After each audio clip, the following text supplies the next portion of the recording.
Hey guys, Joe from the marketing team here. We get a lot of questions about Facebook and we talk to you guys a lot about Facebook because it is a really successful tool and we tell you the best ways to go about marketing on Facebook. But there are some ways that people use that are not best practice. So I'm going to talk to you a little bit today about things that you should not be doing on Facebook. So this is a term that some of you may already be familiar with. It's used a lot when we're talking about SEO, but the term is black hat. So there's black hat Facebook marketing. Now I don't know how many people have watched Westworld, but there's a scene in season 1 where the main character has just put on his cowboy outfit and he's about to go into Westworld and he has to choose whether he's going to take the white hat or the black hat. It's an important moment for the character because he's choosing whether he's going to be a good guy in this world or a bad guy in the world. And that's exactly what this term means. It is the right way to do things versus the wrong way to do things. Now, if you do things the wrong way, you may see a spike in traffic or a spike in bookings or spiking likes on your Facebook feed, but it definitely will be short-lived. These techniques will give you a little bit of a boost, but they do not offer long-term gain. If you do things the correct way, you will see slower growth, but it's much more sustainable. Black hat Facebook marketing is going to be loosely defined as things that are against Facebook terms of service. I'm going to walk you through a couple of the main ones here. Number 1, buying Facebook likes. This is a definite no-no. There are websites where you can go and buy Facebook likes for maybe only £30. You can get 4,000 here for about 30 quid. You're thinking, this is a great idea. If you're starting out on Facebook, then you don't have many likes to begin with. You might think your page looks new, it doesn't look legitimate, and you'll be tempted to sort of boost those numbers by paying a little bit up front. It seems like a good idea, but it's definitely not. Now, Facebook has an algorithm that measures engagement with your users. And if you buy followers, they're not going to engage with your post the same way that actual real people who are engaged with, the martial arts school that you're running, are going to engage with your posts.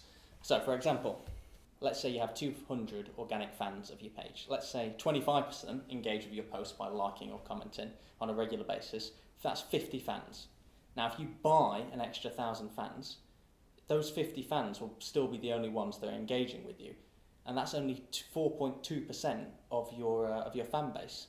Facebook's going to see that your engagement rate's only 4.2%, and then it will show your content less on your actual friends' feeds. So you might be posting stuff, but they're not seeing it. It is much better to have 10 real followers than 1,000 fake ones.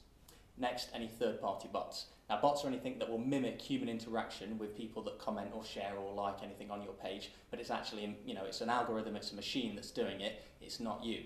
Now, there are chat bots that will sort of try and harvest people's data and get people to engage, get people to enter competitions, and then once they've liked your page or engaged with the chat bot, it will go into their profile, get their email, get their phone number, add that to your prospect list. Anything that is completely automated and is mimicking a human is against Facebook's terms of service. Definitely don't use that. Facebook have banned APIs and really limited the functionality of these third-party services. For example, at Nest, we found a way that you guys could use the booking widget that we've designed, embed that into your Facebook page, and then take bookings directly from Facebook. Now, we were all really excited about this in the marketing department, thinking this is going to be a new way. Those of you who use the booking widget will know how successful it is when you embed it onto your website.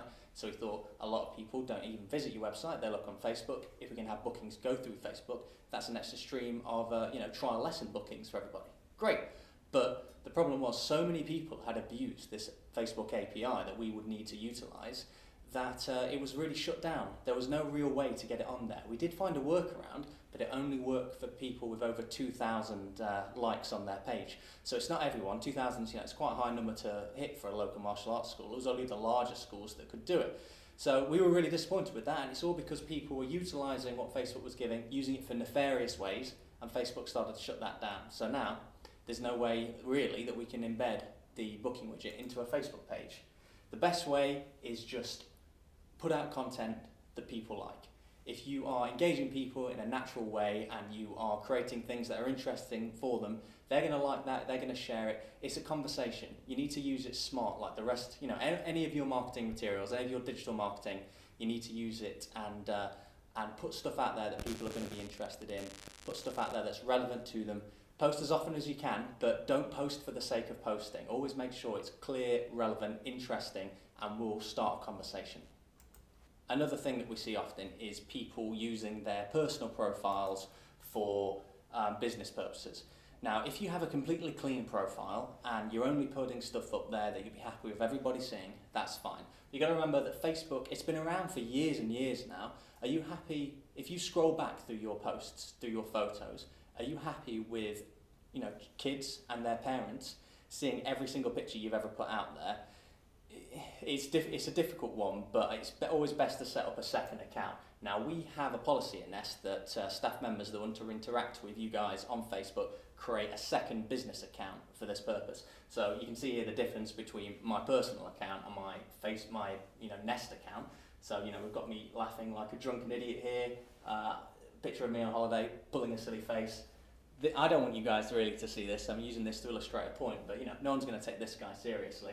We've got the business account here. I've got me in a suit and tie, looking semi-professional, presenting at the client conference, which some of you were at.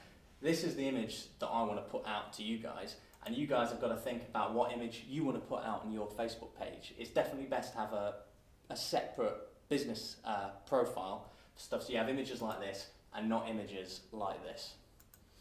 So if you manage a lot of activity from your phone, you might be thinking, well, how am I going to manage 2 accounts? We've got a tip for you there. If you use an Android phone, there's an app called App Cloner that's available on Google Play. We've recently got a business phone for the marketing department, and I've installed 4 different versions of Facebook.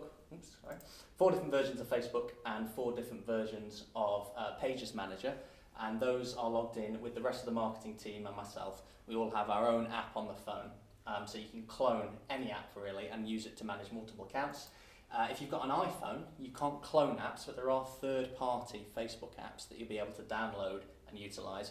There's one called Friendly, which you can download from the App Store, log in on your separate business account, and use the official Facebook app for your personal account, or vice versa. And then you can manage 2 accounts very easily. Obviously, you could log in on the web app, but then you'd have to log back out and log back in every time. It's nice and clean if you have 2 separate apps for this purpose. Okay, that's it from me, guys. We're going to try and do more of these videos. So if you've got any questions, put them in the comments, and we will try and incorporate those questions next time we do a video.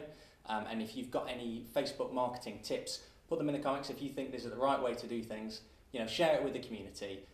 If we sort of share these tips and tricks with each other, then everybody benefits. You'll be getting stuff from other people, and you can share knowledge that you have with other people. Thanks a lot, guys.